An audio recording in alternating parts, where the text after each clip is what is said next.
नमस्कार विद्यार्थियों, कैसे हैं आप लोग? उम्मीद करता हूँ कि अच्छे होंगे और मन लगा कर के पढ़ाई कर रहे होंगे। बहुत सारे एग्ज़ाम आपके नज़दीक हैं। जैसे शुरुआती दौर पे मैं बात कर दूँ कि 23 तारीख से आपका उत्तर प्रदेश पुलिस भर्ती के एग्ज़ाम स्टार्ट हो रहे हैं। अक्टूबर में उत्तर प्रदेश में एक सबसे बड़ा एग्ज़ाम जो होता है पीसीएस का वो होना है और एक बहुत बड़ी भर्ती है जिसका पेपर आउट हो चुका था और उसका दोबारा री एग्ज़ाम हो रहा है, वो है दिसंबर में आरओ और एआरओ। उम्मीद करते हैं कि आप बहुत अच्छे से इन सब की क्या है तैयारी कर रहे होंगे। आज हम लोग एक ज्वलंत मुद्दे को डिस्कस करने वाले हैं, जो वर्तमान में सब लोग जानना चाहते हैं कि आखिर ये ऐसा क्यों हुआ? और ये ज्वलंत मुद्दा है बांग्लादेश से जुड़ा हुआ। हमारा पड़ोसी देश है बांग्लादेश और सबसे बड़ी बात है कि एक ऐसा पड़ोसी जिसके ऊपर अमेरिका की भी निगाह है और चीन की भी निगाह है।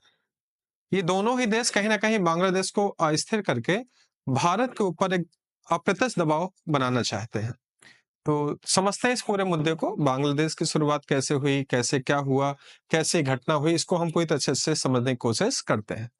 तो सबसे पहले आप समझिए कि भारत जब आज़ाद हुआ था, तो मैं कुछ डायग्राम बनाता जाऊँगा यहाँ पर।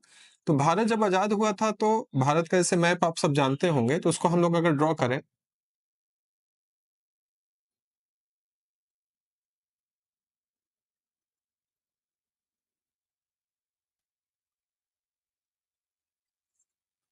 ये हमारा भारत है। इस भारत को जब 1947 में आज़ाद हुआ, तो ये आपका पूर्वी पाकिस्तान था, पश्चिमी पाकिस्तान और ये आपका पूर्वी पाकिस्तान था और यहाँ भारत था। विभाजन जब हुआ तो भारत 2 पार्ट में डिवाइड हुआ, एक भारत और दूसरा पाकिस्तान। लेकिन पाकिस्तान ने धर्म के आधार पर अपने आप को 2 हिस्से उसने लिए, एक पूर्वी पाकिस्तान और एक पश्चिमी पाकिस्तान। क्योंकि ये भी एक मुस्लिम बहुल्य क्षेत्र था और एक भी मुस्लिम बहुल्य क्षेत्र था।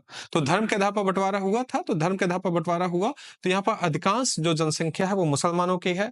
यहाँ भी अधिकांश जनसंख्या मुसलमानों की है, लेकिन अल्पसंख्यक के तौर पर यहाँ हिंदू भी निवास करते हैं। ऐसा नहीं आप मान सकते हैं कि आपका हिंदू नहीं है, इधर भी आपके हिंदू हैं, यहाँ भी हिंदू हैं, लेकिन हिंदुओं की संख्या यहाँ पर क्या है? कम है। कहानी शुरुआत हुई जब देश आज़ाद हुआ तो सब कुछ ठीक-ठाक था।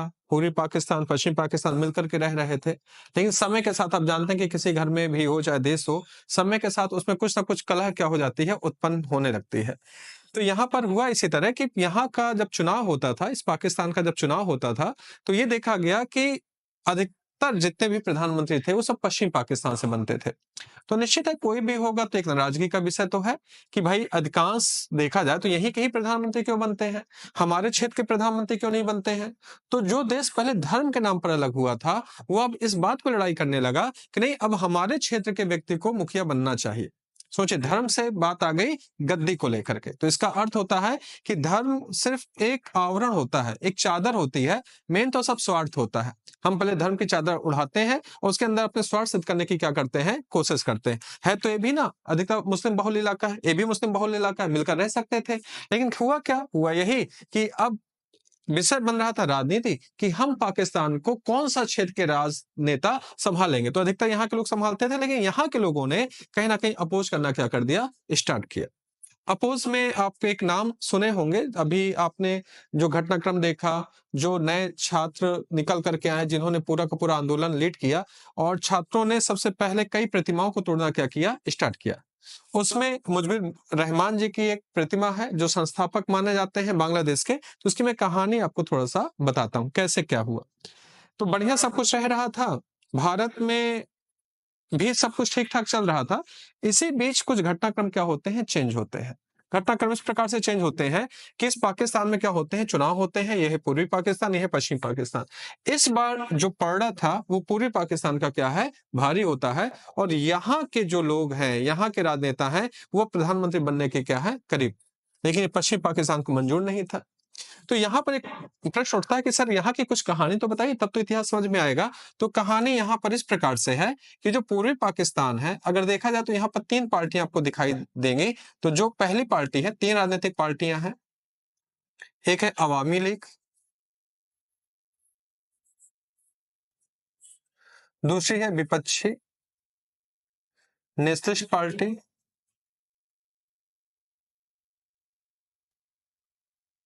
और एक है जमात-ए-इस्लामी। जमाते इस्लामी। ये 3 पार्टियां हैं जो मुख्यतः पूरे पाकिस्तान में काम करती थी, चुनाव में भाग लेती थी और कहीं न कहीं यही पार्टियां दबाव बना रही थी कि इस बार हमारे यहाँ का व्यक्ति को प्रधानमंत्री बनना चाहिए। अवामी लीग के जो एक नेता थे, प्रसिद्ध नेता थे,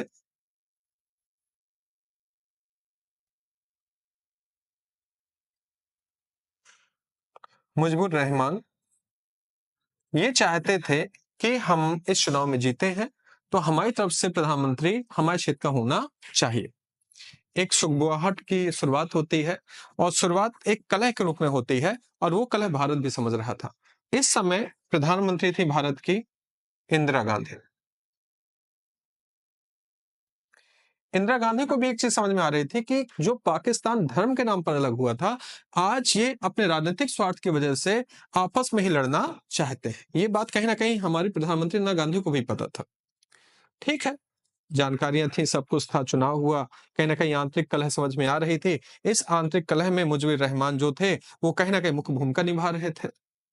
इंदिरा गांधी ने जब यहाँ पर कलह बढ़ी, यहाँ पर आंतरिक विद्रोह पैदा होने लगा, तो इंदिरा गांधी ने इस देश की आजादी के लिए, आप बार बार अभी अखबारों में पढ़े होंगे, मुक्ति सेना, क्या सुन रहे होंगे, मुक्ति सेना, यहाँ पर जो भी आंदोलनकारी काम कर रहे थे उसको एक नाम दिया गया मुक्ति सेना। मुक्ति सेना मतलब होता है कि अब हमें इस पूर्वी पाकिस्तान से अपने आप को पूरा अलग करना है और एक नए देश को क्या देना है, जन्म देना है। तो इंदिरा गांधी ने भी अप्रत्यक्ष रूप से मुक्ति सेना में अपने सैनिकों को भेजना क्या किया, स्टार्ट किया। अप्रत्यक्ष रूप से मतलब खुल करके नहीं किया, लेकिन कहीं ना कहीं हम भी चाहते थे कि पूर्वी पाकिस्तान से एक नए देश का क्या हो, जन्म। तो निश्चित है कि जब देश का जन्म होना है तो कुछ चीजें होंगी। तो होता क्या है कि हम लोग भी अपनी मुक्ति सेना भेजते हैं। तो एक कहानी मैं आपको बताने वाला हूं कि यहाँ पर क्योंकि अमेरिका की भी भूमिका आएगी। किसकी भूमिका आएगी, अमेरिका की भी भूमिका आएगी, तो उसकी भी कहानी सुन लीजिए। अमेरिका एक ऐसा देश है जो कभी किसी का सगा नहीं है।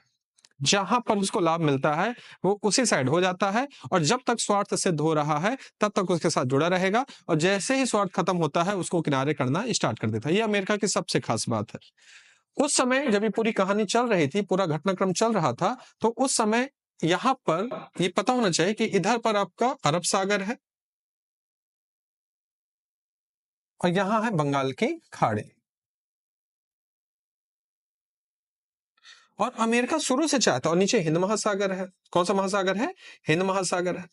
अमेरिका हमेशा शुरू से चाहता है कि हिंद महासागर, अरब सागर और बंगाल की खाड़ी में उसकी उपस्थिति बनी रहे, क्योंकि एक ऐसा क्षेत्र है जो व्यापार की दृष्टि से बहुत महत्वपूर्ण है। अगर वो अरब सागर में अपनी उपस्थिति रखता है, हिंद महासागर में रखता है, बंगाल की खाड़ी में रखता है, तो कहीं ना कहीं वो चीन को काउंटर कर सकता है।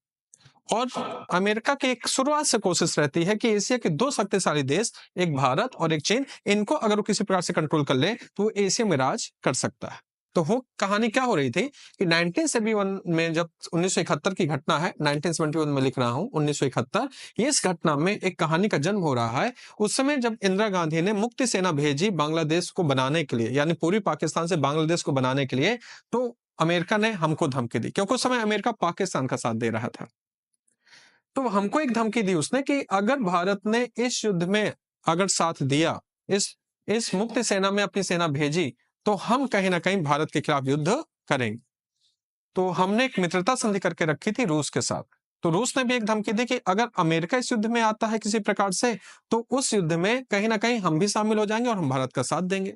तो विश्व में दो ताकतवर देश सामने आ रहे थे, एक आ रहा था रूस और दूसरा आ रहा था अमेरिका।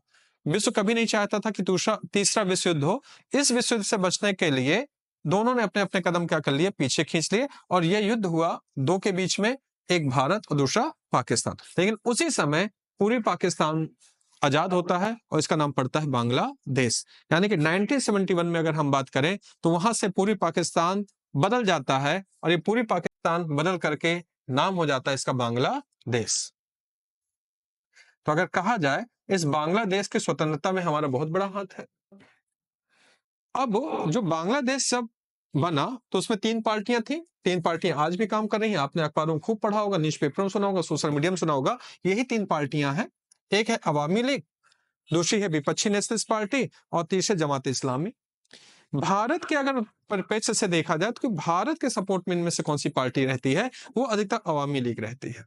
वो हमेशा भारत का पक्ष रखने की कोशिश करती है, भारत के साथ मित्रता का व्यवहार करने की कोशिश करती है। लेकिन ये तो जो 2 पार्टियाँ हैं, ये कभी भी भारत को अपना मित्र पसंद नहीं करती, मित्र नहीं चाहती हैं। ये विपक्षी नेशनलिस्ट पार्टी, जमात-ए-इस्लामी, अगर इनकी कभी भी सरकारें आती हैं, आपने खालेदा जिया का नाम सुना होगा, ये जब प्रधानमंत्री बनी, तो इन्होंने हमारे नॉर्थ ईस्ट पे बहुत सारा उपद्रव मचाया था। तो एक पहले पहले प्रश्न समझते हैं कि बांग्लादेश के इस पूरे घटनाक्रम में भूमिका किसकी है?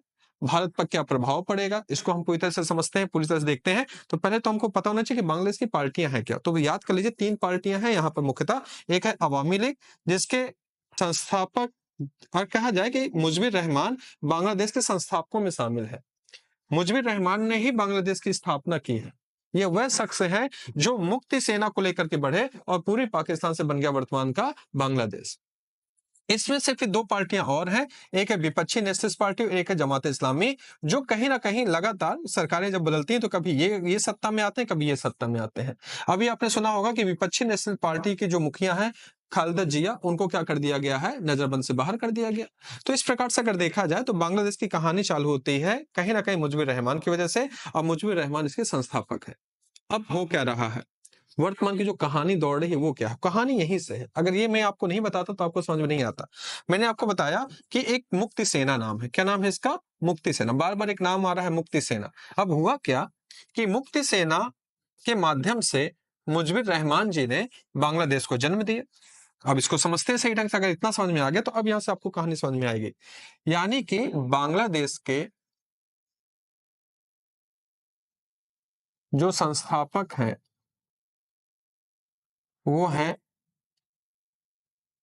मुजिबुर रहमान।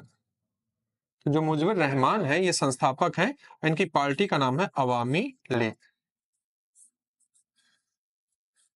और इन्होंने क्या बनाई थी? मुक्ति सेना। मुक्ति सेना, इस मुक्ति सेना ने पूरी पाकिस्तान से बांग्लादेश बनाया। अब हुआ क्या कि मुजिबुर रहमान जब बांग्लादेश बना, ये बन गया उनके राष्ट्रपति। यानी कि बांग्लादेश के प्रथम राष्ट्रपति कौन कहलाए? मुजिबुर रहमान। अब जो शेख हसीना का नाम आप सुन रहे हैं बार-बार कि शेख हसीना को देश छोड़ना पड़ा, इस्तीफा दिया, फिर उन्होंने देश छोड़ा, वो शेख हसीना जो है, शेख हसीना, वो इनकी बिटियां हैं, इनकी पुत्री हैं।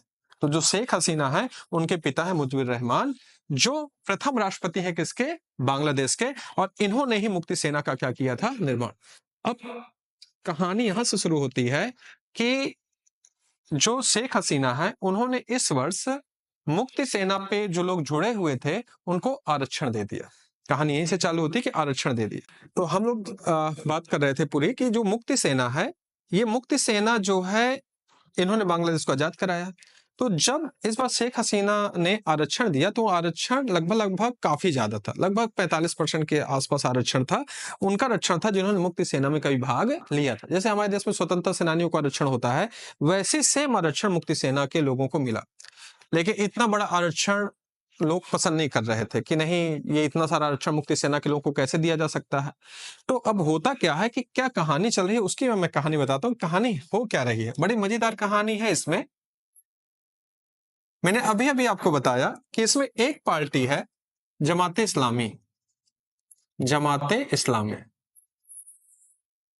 तो ये जो जमात-ए-इस्लामी है ना बच्चा, जानते हैं जमात-ए-इस्लामी कौन है? जमात-ए-इस्लामी वह पार्टी है जिसने जब बांग्लादेश के लिए लड़ाई चल रही थी कि बांग्लादेश को हमें आजाद कराना है, तो ये पार्टी है जो उस समय पाकिस्तान का क्या कर रही थी? सपोर्ट कर रही थी। पाकिस्तान की एक संस्था है आईएसआई, उसका सपोर्ट कर रही थी। और दूसरा अमेरिका, अमेरिका की एक एजेंसी है सीआईए, इसका सपोर्ट कर रही थी। यानी कि जमात-ए-इस्लामी पार्टी कभी नहीं चाहती थी कि बांग्लादेश का क्या हो, जन्म हो। वो अभी भी पाकिस्तान के साथ रहना क्या कर रहे थे? पसंद कर रहे थे। तो ये ध्यान रखिएगा कि जमात-ए-इस्लामी जो है वो ऐसा दल है जो कहीं न कहीं पसंद नहीं कर रहा था कि मुजिबुर रहमान और उनकी पार्टी सत्ता में बनी रहे।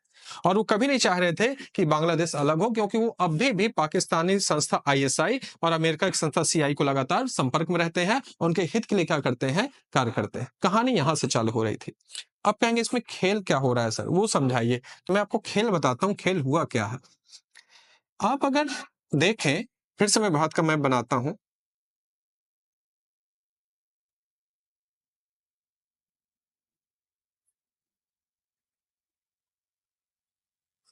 ये है आपका बांग्लादेश,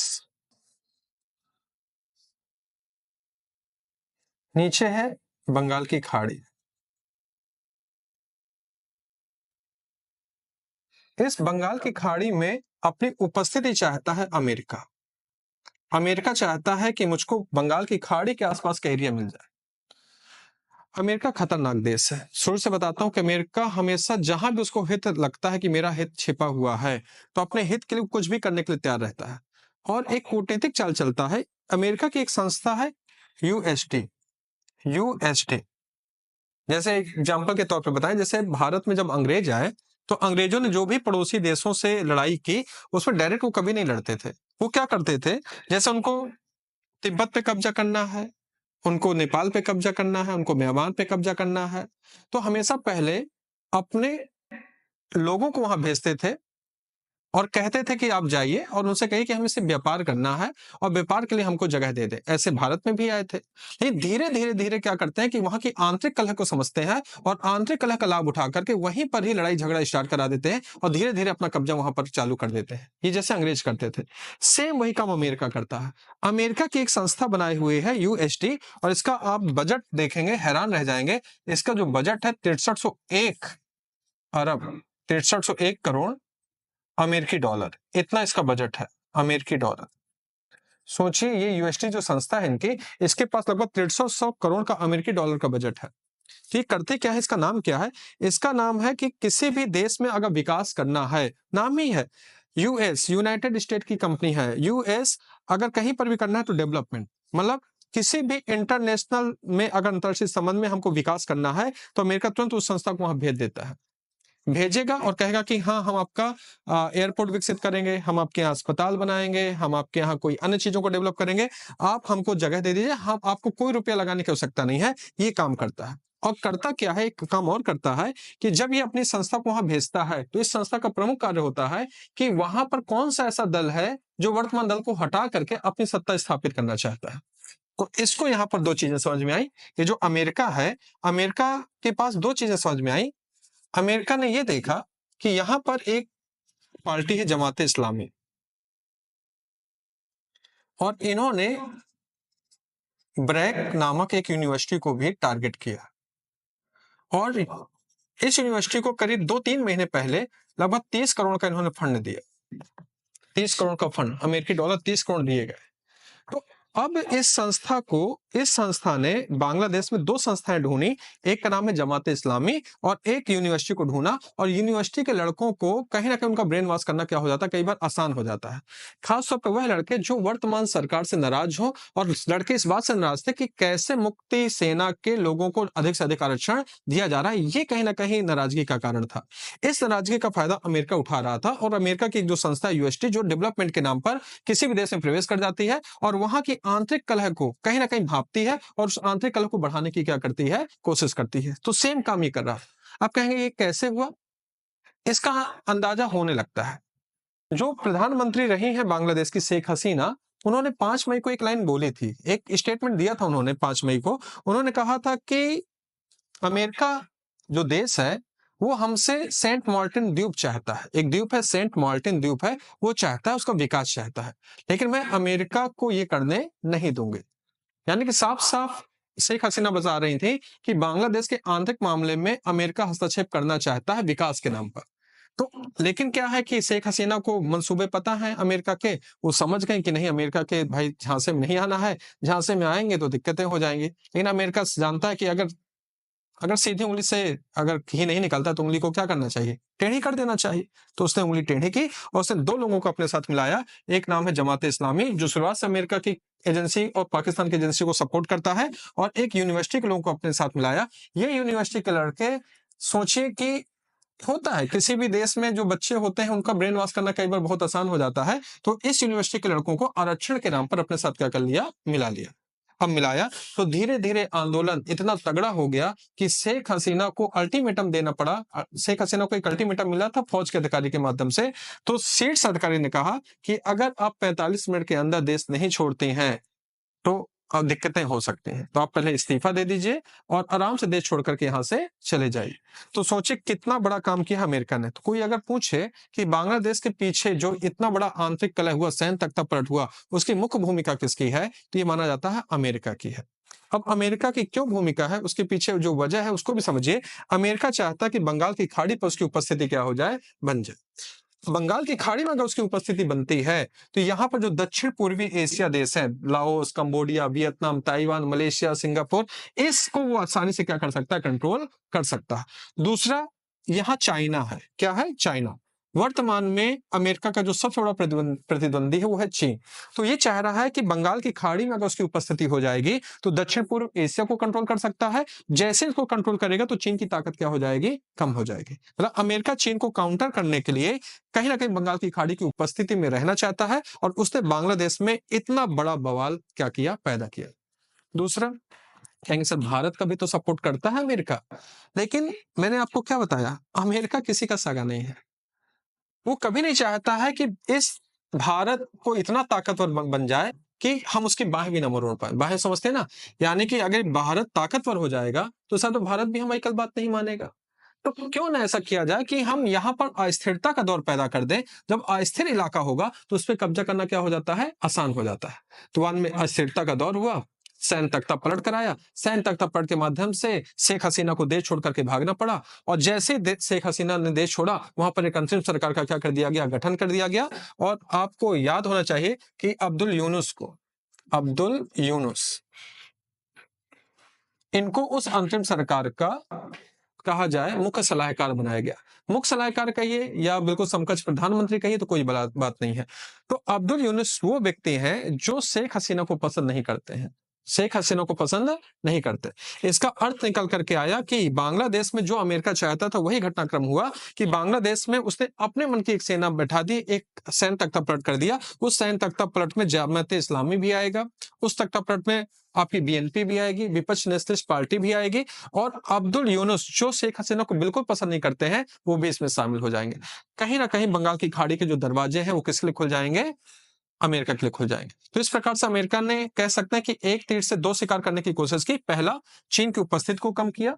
दूसरा, जो भारत ताकतवर हो रहा था, भारत पर उसकी निर्भरता बढ़ रही थी अमेरिका को, उसको भी काउंटर करने की कोशिश की। और भारत अब एक समस्या से और फंसेगा क्योंकि यहाँ पर ये जो दो पार्टियां आई हैं, ये पार्टियां भारत के लिए सही नहीं है। क्योंकि जब जब ये पार्टियां आई हैं तब तक ये देखा गया है कि यहाँ पर जो विरोध है, जो उपद्रव है, जो आतंकवादी घटनाएं हैं, वो नॉर्थ ईस्ट में क्या हो जाती हैं? बढ़ जाती हैं। अब आप थोड़ा-सा अब्दुल यूनुस का भी इतिहास समझ लीजिए है क्या? अब्दुल यूनुस कोई साधारण व्यक्ति नहीं है, मैं आपको बता दूं। वर्ष 2006 में इनको नोबेल प्राइज मिला था। नोबेल क्यों मिला था? इसका भी है। नोबेल पुरस्कार मिला था इनको 2006 में। क्या किया था? अब्दुल यूनुस का एक बड़ा अच्छा कॉन्सेप्ट है जो बहुत अच्छा लगता है, बहुत से देश अपनाते भी हैं। इन्होंने अपने देश की गरीबी दूर करने में सबसे बहुत महत्वपूर्ण भूमिका निभाई थी। क्या किया था इन्होंने? इन्होंने अपने यहाँ के किसानों को छोटे-छोटे ऋण उपलब्ध कराने के लिए बैंक खोले थे, ग्रामीण बैंक खोले थे। यानी कि उन ग्रामीण बैंक का कार्य होता है जो छोटे किसान हैं, जो छोटे मजदूर हैं, जिनके पास पूंजी नहीं है, जो गरीबी रेखा से नीचे जा रहे हैं, उनको ऋण उपलब्ध कराना है। ऋण उपलब्ध करा करके उनके जीवन में परिवर्तन लाने की क्या करते हैं? कोशिश करते हैं। तो ये देखा गया कि जब इन्होंने इस काम को किया तो बांग्लादेश की बहुत सारी जो गरीबी है वो खत्म हो गई और गरीबी का मान वहां पर कम हो गया। इस वजह से इन्होंने ग्रामीण बैंक खोले थे और उस ग्रामीण बैंक से गरीबों को ऋण दिए जाते थे और गरीबी निवारण में इन्होंने मुख्य भूमिका निभाई। इस कारण से अब्दुल यूनुस को 2006 का नोबेल पुरस्कार दिया गया है। और वर्तमान में ये जो अंतरिम सरकार बन रही है, उन्होंने अपना इनको सलाहकार या कह सकते हैं प्रधानमंत्री के समकक्ष लगभग वो घोषित कर दिया है। तो कुछ चीज अगर आपको समझ में आई हो तो बहुत अच्छा लगा होगा। तो अब कहेंगे इसका प्रभाव क्या पड़ेगा भारत पर? इसका क्या मेन तो मुद्दा है ना कि भारत कैसे प्रभावित होगा, उसको हम लोग बात करते हैं। भारत पर क्या प्रभाव है उसको समझते हैं। पहला प्रभाव तो ये हुआ कि ये पता होना चाहिए कि भारत की सबसे ज्यादा जो सीमा रेखा है वो बांग्लादेश के साथ है। भारत की सबसे ज्यादा बाउंड्री बांग्लादेश से टच करती है। बांग्लादेश में वर्तमान में वह सरकारें गठित हो रही हैं जो भारत के हितैषी नहीं है। तो भारत का एक यहाँ से तीस्ता नदी जल विवाद चलता है बांग्लादेश के साथ, वो गहराया जाएगा। जो संभावना थी शेख हसीना रहती तो तीस्ता नदी जल विवाद को सॉल्व किया जा सकता है। दूसरा, यहाँ पर अशांति फैलने से भारत पर इस ओर निश्चित है कि घुसपैठ क्या होगी, बढ़ेगी। तो घुसपैठ बढ़नी है, ये एक नकारात्मक प्रभाव पड़ेगा। तीसरा नकारात्मक प्रभाव एक और पड़ेगा कि कहीं भी जब देश में घटनाएं इस तरह से होती हैं, सैन्य तख्तापलट होता है, तो बहुसंख्यक अल्पसंख्यक को परेशान करने की क्या करते हैं, कोशिश। और यहाँ पर अल्पसंख्यक है हिंदू, तो जो मुसलमान हैं, जो मुस्लिम बहुल आबादी है, वो हिंदुओं को यहाँ पर क्या करेगी, टारगेट करेगी। अब वो टारगेट करेगी तो निश्चित है कि उन हिंदुओं को कहीं ना कहीं हमको शरण देनी पड़ेगी। ये भी एक राजनीतिक, बड़ी कूटनीतिक रूप से सोचना पड़ेगा कि शरण देना है, नहीं देना है। तो एक अप्रत्यक्ष दबाव होगा कि भाई जो हिंदू बहुल आबादी है, क्या उसको शरण दिया जाए कि नहीं दिया जाए। और इसको अंतर्राष्ट्रीय मंच पर भी देखना पड़ेगा कि क्या क्या क्या प्रभाव पड़ता है। अगर भारत ऐसा करता है तो भारत के खिलाफ कौन कौन जा सकता है, कौन कौन उसके सपोर्ट में आ सकता है। तो एक तीसरी बड़ी समस्या। चौथी बड़ी समस्या है कि ये जो नॉर्थ ईस्ट का विकास है, वो अधिकतर हमारे यहाँ बांग्लादेश से होकर के ही होता है, क्योंकि यहाँ पर हमारे यहाँ जाने का ज्यादा रास्ता नहीं है। ये चिकन नेक कहलाता है, इसे 23 किलोमीटर का गलियारा है। यानी कि अगर हमें नॉर्थ ईस्ट का अपने असम, नागालैंड, मणिपुर, त्रिपुरा, मिजोरम, मेघालय का विकास करना है, तो हमें रास्ता बांग्लादेश से बनाना पड़ता है। बांग्लादेश की जब तक शेख हसीना जी की सरकार रही, तब तक वो हमारे सपोर्ट में रही, लेकिन वर्तमान सरकार हमारे सपोर्ट में इतना नहीं रहेगी, जिससे कहीं ना कहीं यहाँ का विकास क्या होगा, अवरोधित होगा। चौथी चीज निकल करके यहाँ पर आती है कि बांग्लादेश अब उतना गरीब देश नहीं रह गया जितना था। बांग्लादेश ने शेख हसीना के कार्य में बहुत तरक्की की, बहुत प्रगति की। तो इस समय इंपोर्ट एक्सपोर्ट के रूप में जो वस्त्र का कारोबार चलता है, रेडीमेड वस्त्र का कारोबार चलता है, उसमें ये हमारे समकक्ष आके खड़ा हो चुका है। तो शेख हसीना के उसमें ये था कि हमारे उनकी नीतियां चलती थी, हम एक दूसरे को प्रभावित नहीं करते थे, लेकिन कहीं ना कहीं वस्त्र के ट्रांसपोर्ट में ये अब जो सरकार आ रही है, क्या वो भारत के सपोर्ट में आएगी कि नहीं आएगी, ये देखने वाली बात है। तो ये भारत के लिए बहुत मतलब एक चिंतनीय विषय है। और सबसे बड़ा विषय होता है कि अगर पड़ोस में अस्थिरता आती है, तो सबसे ज्यादा पड़ोसी भी परेशान होता है। तो अगर यहाँ अस्थिर दौर चल रहा है, तो भारत को बहुत सोच समझ के छोटे छोटे कदमों से आगे बढ़ना होगा। और बांग्लादेश की हर एक गतिविधि पर हमको नजर रखनी होगी कि आखिर इसके पीछे मुख्य भूमिका क्या है, क्योंकि मेन तो अमेरिका पर ही दबाव लगाया जा रहा है कि अमेरिका का ही किया हुआ है। तो अमेरिका के साथ हमारे आगे के संबंध कैसे होंगे, इस बात पर निर्भर करता है कि अमेरिका का रुख बांग्लादेश के प्रति क्या है। और निश्चित है कि ये घटनाक्रम है, मैं और भी डिस्कस करूंगा। जैसे जैसे घटनाक्रम बढ़ेंगे, तो आपको बहुत सारा घटनाक्रम समझ में आ गया होगा। तो निश्चित है कि आप जहां भी कमियां होंगी, मैं उसको और आगे बताऊंगा कि कहां पर और क्या होगा। तो लगातार हमारे साथ बने रहिएगा। बांग्लादेश के घटनाक्रम पर हम लोग आगे नजर बना करके रखेंगे। अभी तो शुरुआत है, आगे क्या क्या घटनाएं होती हैं उस पर हम नजर रखेंगे और आपको बताते जाएंगे कि एग्जाम की दृष्टि से क्या क्या महत्वपूर्ण। तो पहला क्वेश्चन एक इसमें आ सकता है कि बांग्लादेश की वर्तमान घटना का भारत पर क्या प्रभाव पड़ेगा, विश्व मंच पर की राजनीति पर क्या प्रभाव पड़ेगा। इस तरह के क्वेश्चन बनाए जा सकते हैं। तो उम्मीद करता हूं आपको समझ में आ गया होगा। जय हिंद, जय भारत।